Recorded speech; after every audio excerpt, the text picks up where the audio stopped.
الحمد لله الذي خلق الإنسان والصلاة والسلام على عبده الذي فضله بالعلم والإعجاز والبيان وعلى صاحبه أبي بكر من جمع القرآن وعلى الفاروق الموصوف بالعدل وكذلك كان وعلى عثمان الحي الذي تستحيي منه ملائكة الرحمن وعلى علي سيد العلماء والشجعان وعلى سائر أهله وأصحابه صلاة قائمة على ممر الزمان أما بعد. شور کوٹ سے مفتی سجاد صاحب نے سوال کیا ہے.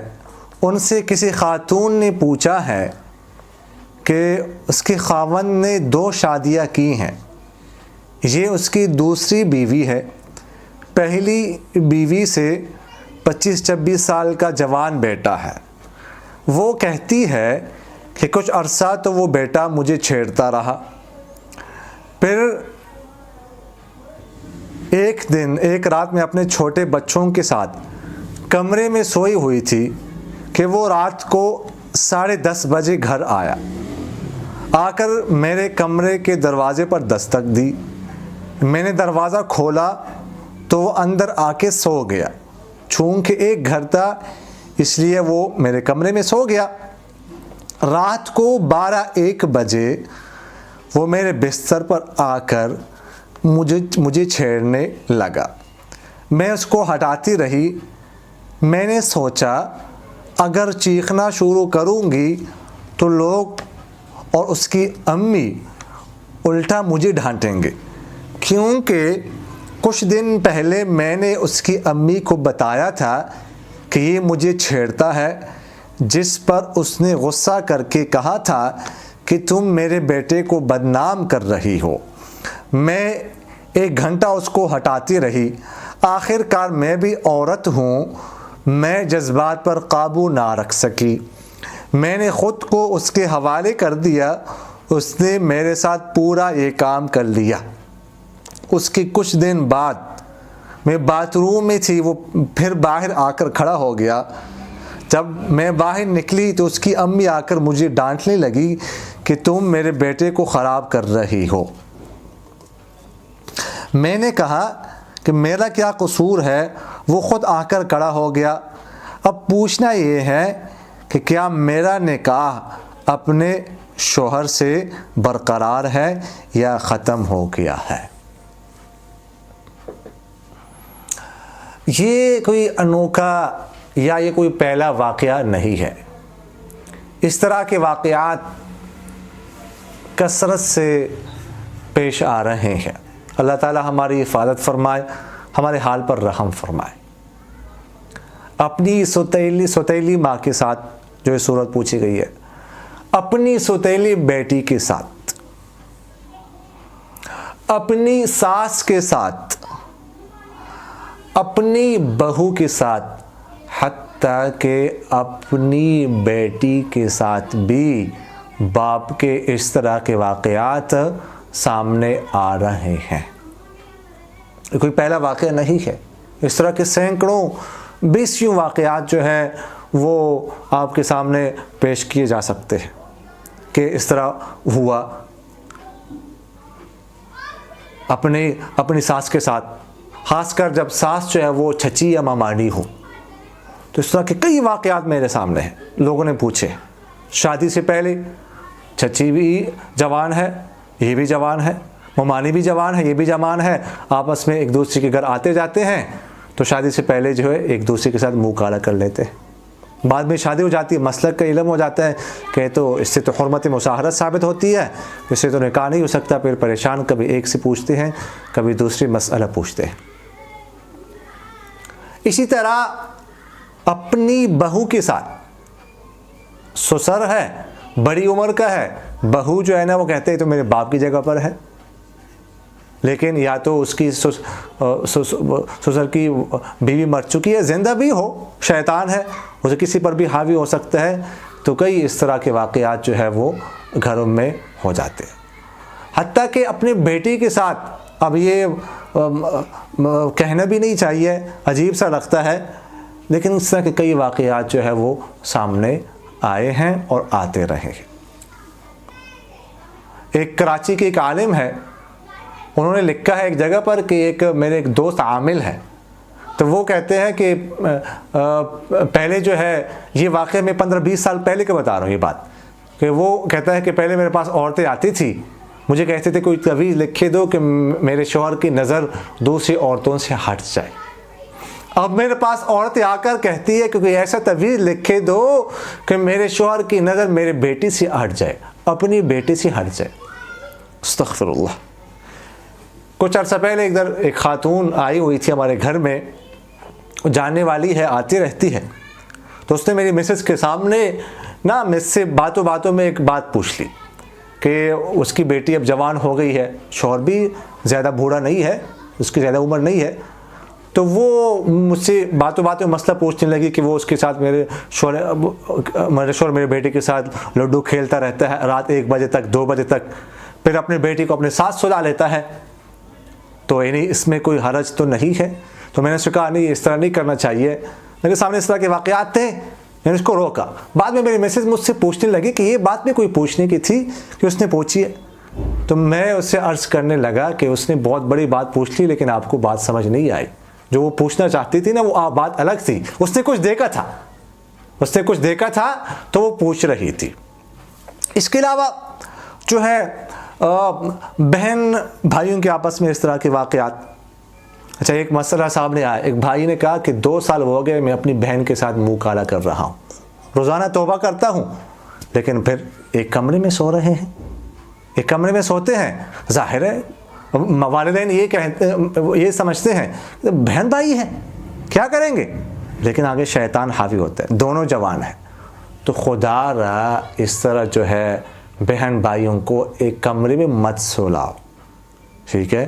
اور اسی طرح جو ہے بہو ساس کے ساتھ نہ سوئے، اپنا داماد اپنی ساس کے ساتھ نہ سوئے، خاص کر جب جوان ہو، حتیٰ کہ بیٹی جو ہے وہ بھی باپ کے ساتھ نہ سوئے، بیٹی کو علیحدہ کمرے میں باپ کے ساتھ نہیں سلانا چاہیے، کمرہ الگ الگ ہو، ایک نہیں ہونا چاہیے، انتہائی خطرناک ہے یہ، نظر پڑے، خاص کر جو ہے نیند کے حالت میں باپ کی نظر اپنے بیٹی پر نہ پڑے، حتیٰ کہ جو چوڑیوں کی آواز ہے وہ بھی نہ پڑے گا، انتہائی معاملات جو ہے وہ خطرناک ہو سکتے، اور یہ معاملہ کب، خاص کر اپنے بیٹی کے ساتھ جو اس طرح کے واقعات ہمارے سامنے آئے ہیں وہ کب ہوتا ہے؟ وہ تب ہوتا ہے جب بیٹی جوان ہو جائے 14-15 سال کی عمر ہو، اس وقت باپ یہ کام کرتا ہے، تو وہ جوان ہو گئی، اب باپ کی اس پہ نظر ہے۔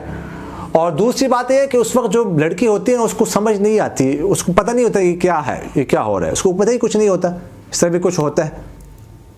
اور اس کے علاوہ جو ہے اس وقت بیٹی باپ سے ڈرتی ہے، روب ہوتا ہے، باپ کو ہٹا بھی نہیں سکتی، اور اپنی امی کو بھی نہیں بتا سکتی، امی کو کیسے بتاؤں گے میں؟ جب تھوڑی سی بڑی ہو جاتی ہے 20 سال 25 سال، کیونکہ میرے سامنے تو اس طرح کے کئی واقعات ہیں، تو پھر باپ اس کو کچھ نہیں، اس لیے کہ وہ جری ہو جاتی ہے، پھر باپ کو روک سکتی ہے، وہ ہٹا سکتی ہے، اس کو پھر وہ پتہ چل جاتا ہے کہ یہ کیا ہے۔ لیکن جب اس عمر میں ہوتی ہے تو خدا را اس عمر میں والدہ کو چوکنا رہنا چاہیے، بہت زیادہ جو ہے اس پہ نظر رکھنی چاہیے کہ کسی قسم کی غلط فہمی میں مبتلا نہ ہو، کہ جب فرینکنس اس طرح دیکھ لے اپنے شوہر اور بیٹی کے درمیان تو فوراً اس پر نظر رکھے اور بیٹی کو جو ہے اس سے ہٹانے کی کوشش کرے، وگرنہ معاملہ جو ہے انتہائی سنگین صورت اختیار کر سکتا ہے۔ یہ تو میں نے آپ سے کچھ گزارشات جو ہے وہ عرض کی کہ اس طرح جو ہے وہ کچھ واقعات۔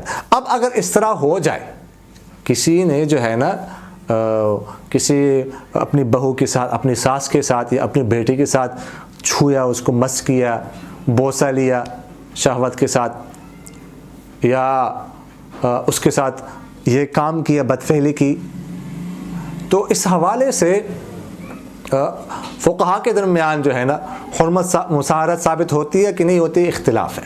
حرمت مساہرت کا مطلب یہ ہوتا ہے کہ وہ جو ہے وہ جو خاتون ہے اس پر اس شخص کے اصول و فروع حرام ہو گئے، اس شخص کے اصول و فروع اس پر خاتون پر، اس خاتون کے اصول و فروع اس شخص پر حرام ہو گئے، اس شخص کے اصول و فروع اس خاتون پر حرام ہو گئے ہمیشہ کے لیے، اس کو حرمت مساہرت کہتے ہیں۔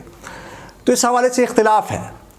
احناف فرماتے ہیں کہ زنا ہو یا دواعی زنا، مقدمات زنا ہو، مثلا مس ہے، چھونا شہوت کے ساتھ یا بوسہ لینا، تو اس سے حرمت مصاہرت ثابت ہو جاتی ہے۔ مس اور تقبیل یعنی چھونے کے لیے اگرچہ احناف نے کچھ شرائط مقرر کی ہیں کہ شہوت کے ساتھ ہو، اور شہوت کا معیار یہ ہے کہ اعلی تناسل میں انتشار پیدا ہو جائے، حرکت پیدا ہو جائے، تو لہٰذا ان کے یہاں پہ وہ حرمت مصاہرت ثابت ہو جاتی۔ جبکہ دیگر ائمہ شوافع، مالکیہ اور اصح قول کے مطابق حنابلہ بھی، ان کے ہاں جو ہے اس طرح کی باتوں سے حرمت مصاہرت ثابت نہیں ہوتی، خاص کر شوافع کے ہاں۔ وہ کہتے ہیں کہ صرف نکاح سے حرمت مصاہرت ثابت ہوتی ہے، زنا سے، بدفعلی سے حرمت مصاہرت ثابت نہیں ہوتی۔ جہاں تک احناف کے مذہب کا تعلق ہے تو احناف نے جو یہ قول اختیار کیا ہے کہ زنا، دواعی زنا سے حرمت مصاہرت ثابت ہوتی ہے، تو یہ احناف نے دلیل کی قوت کی بنا پر نہیں بلکہ احتیاط کی بنا پر یہ قول اختیار کیا، یہ مذہب اختیار کیا۔ احناف کی کتابوں میں ایسی عبارات بھی موجود ہے جس سے معلوم ہوتا ہے کہ احتیاط کی بنا پر یہ قول اختیار کیا ہے۔ مثلا بحر الرائق میں ہے، جلد نمبر 3 صفحہ نمبر 1 پر، لأن هذه الحرمة لما كانت بطريق الاحتياط كانت احتياط في إثبات حرمة المناكحة والمسافرة والخلوة جميعا۔ اور ہدایہ جلد نمبر 2 صفحہ نمبر 329 پر ہے، وَلَنَا أَنَّ الْمَسَّ وَالنَّذْرَ سَبَبٌ دَاعٍ إِلَى الْوَطْءِ فَيُقَامُ مَقَامُهُ فِي مَوْضِعِ الْاحْتِياطِ۔ اس سے معلوم ہوا کہ احناف نے مذہب احتیاط کی بنا پر جو ہے وہ اختیار کیا۔ ویسے عام حالات میں تو احتیاط بھی ایک وجہ ترجیح ہے کسی قول کو اختیار کرنے کی، یہ بھی ہے۔ تو عام حالات میں تو احناف کی مذہب پر ہی عمل کرنا چاہیے۔ مثلا اگر ابھی نکاح نہیں ہوا، اس کی اپنی ساس کے ساتھ کسی نے یہ بدفعلی کی، اس کے بعد نکاح ہوا، تو اب تو احناف کے مذہب پر ہی عمل کرنا چاہیے۔ احتیاط اسی میں ہے کہ حرمت مصاہرت ثابت ہو جائے اور یہ نکاح جو ہے نہ ہونے دیا جائے۔